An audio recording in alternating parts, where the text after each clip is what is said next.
Hello everyone, today's topic is sergeant plan. 1944 में इसको launch किया गया था और ये किसके कहने पे हुआ था?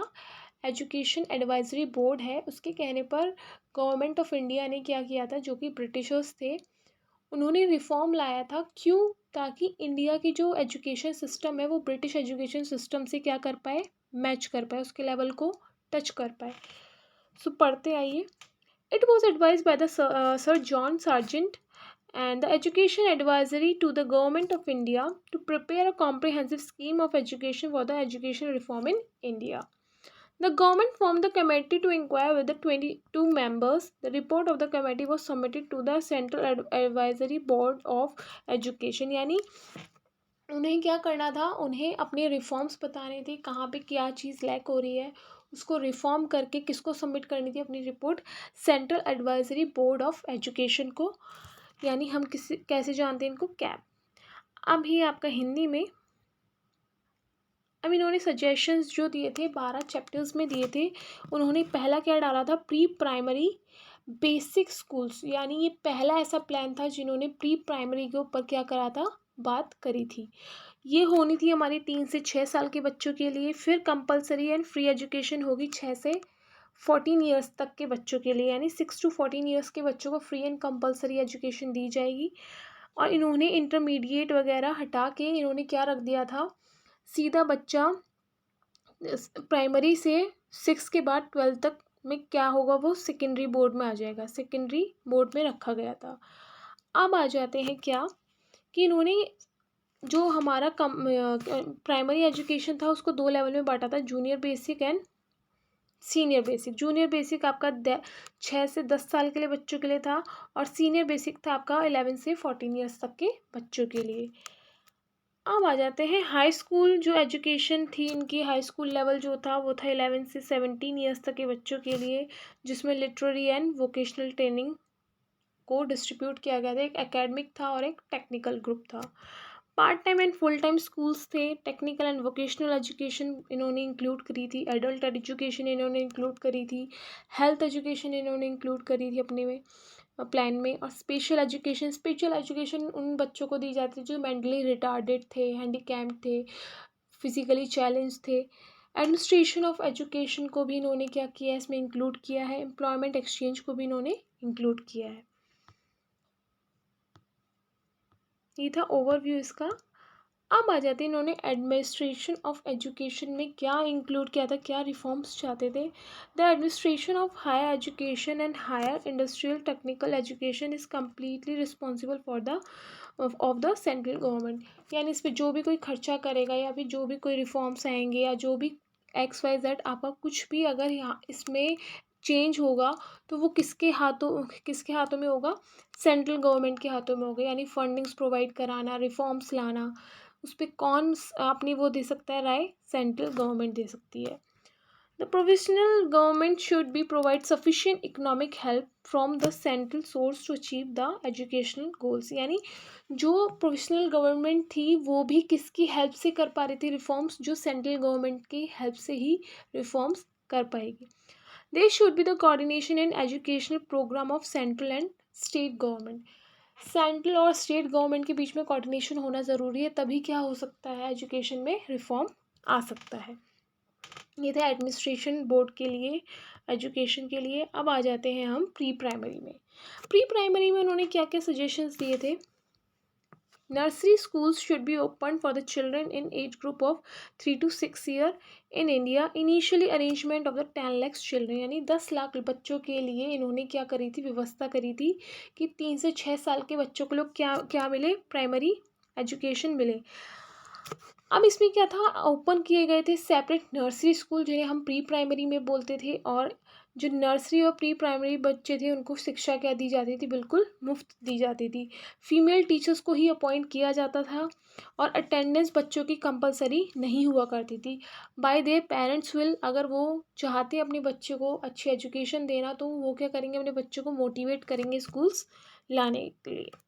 अब ये है आपका हिंदी में। अब आ जाते हैं सजेशन फॉर प्राइमरी स्कूल्स।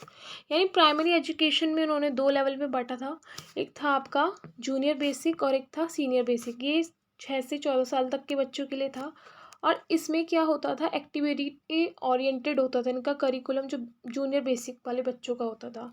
और सीनियर बेसिक वाले बच्चों का क्या लेवल रहता था, उनका टेक्निकल भी रहता था। और जो फीमेल टीचर्स थी, only female teacher were appointed for the primary schools, इसमें भी फीमेल टीचर्स को अपॉइंटमेंट।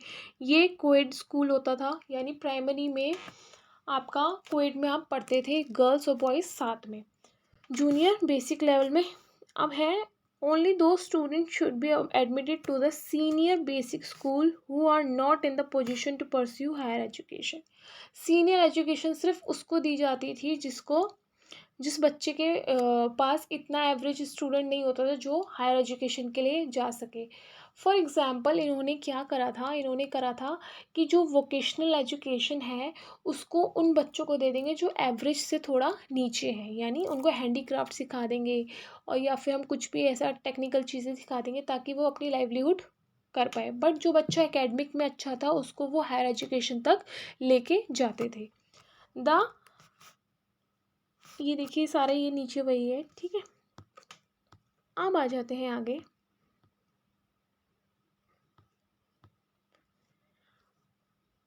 अब decision to introduce English at a senior basic level. English को किस में रखा गया था, आपका मीडियम पहले में यानी प्री प्राइमरी में, और जूनियर बेसिक लेवल में आपका मीडियम आपकी मदर टंग या फिर जो आपका हिंदी है वो रहती थी। बट जब सीनियर बेसिक की बात आती थी तो उसमें इंग्लिश को इंट्रोड्यूस कराया गया था as a medium of language. Senior school should be separated for boys and girls, यानी सीनियर बेसिक स्कूल्स में आती बच्चा गर्ल्स के लिए और बॉयज़ के लिए सेपरेट स्कूल्स हो जाते थे। वहाँ पे टीचर का रेशियो क्या रहता था कि 25 बच्चों पर एक टीचर का रेशियो था वहाँ पे सीनियर बेसिक लेवल में। There should be no external examination at primary level, यानी प्राइमरी लेवल पे कोई एग्जामिनेशन नहीं होता था। स्कूल जो चाहता था, जिस तरीके से चाहता था, एग्ज़ाम ले सकता था। सर्टिफिकेट्स दिए जाते थे जो बच्चा अच्छा परफॉर्म करता था, ठीक है। ये सारे पॉइंट वही हैं। अब आ जाते हैं सेकेंडरी लेवल पे। सेकेंडरी लेवल कहाँ से लेकर कहाँ तक था हमारा? सेकेंडरी लेवल था हमारा 6 to 12।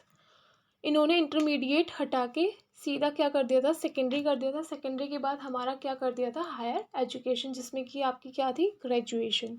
अब सेकेंडरी में क्या था, 6 to 9 होता था बच्चों का, जिसमें कि 11 to 17 ईयर्स बच्चा एजुकेशन लेता था। अब इसमें क्या था, there should be 2 type of high school, यानी एक एकेडमिक होता था और एक टेक्निकल होता था।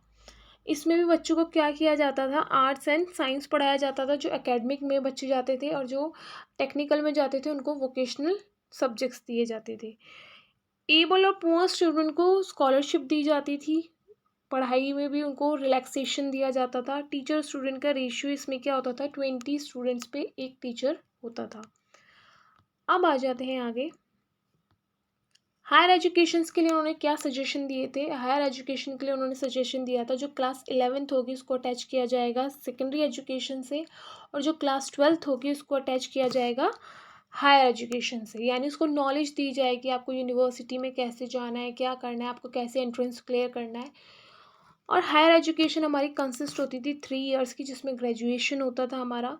जो रूल्स होते थे एंट्रेंस के वो बहुत ज़्यादा स्ट्रिक्ट हो चुके थे, जिसमें कि हर 15 बच्चे में सिर्फ एक बच्चा क्वालिफाई कर पाता था।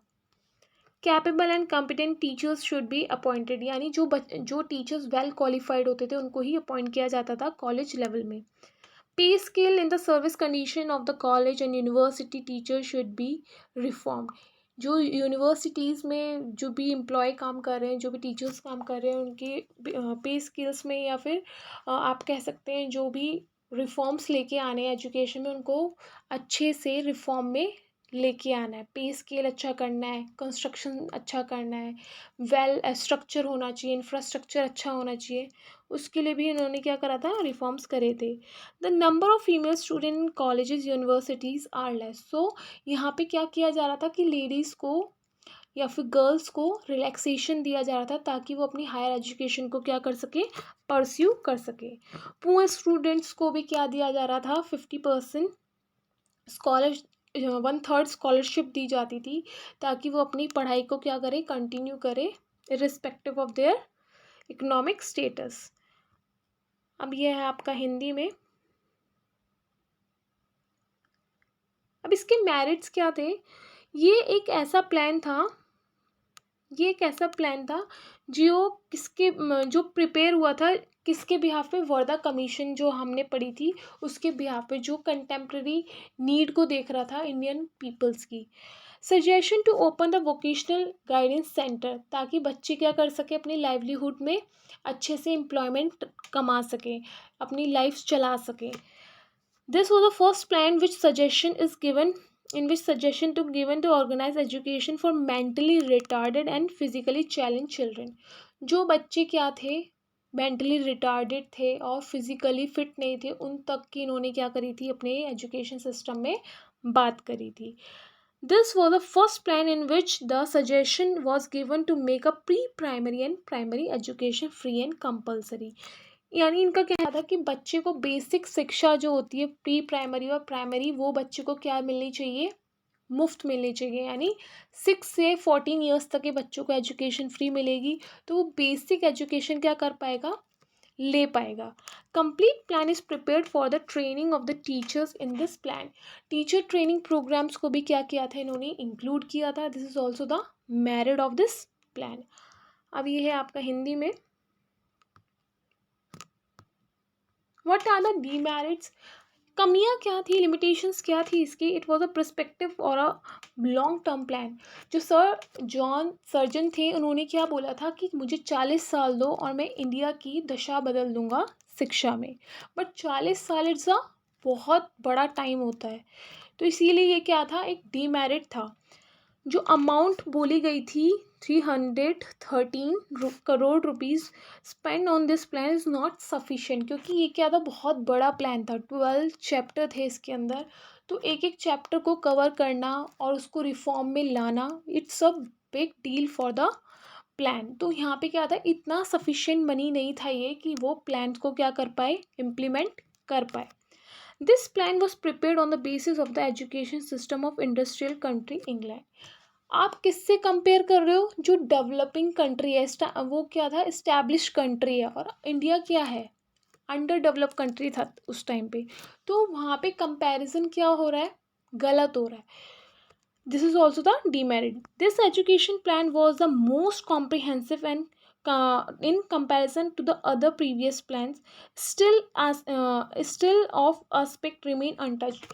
मतलब कहने के लिए बहुत बड़ा कॉम्प्रिहेंसिव प्लान था, जिन्होंने हर चीज़ को टच करने की कोशिश करी थी, बट कुछ ऐसे भी पार्ट्स थे जो ये प्लान टच नहीं कर पाया था। वो कौन से थे आपके, मेडिकल एजुकेशन था, वुमेन एजुकेशन था, रिलीजियस एजुकेशन था, इन पे इन्होंने बात नहीं की।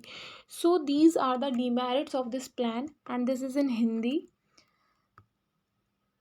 Thanks for watching my video. If you like my video, then subscribe my channel, and thanks for watching.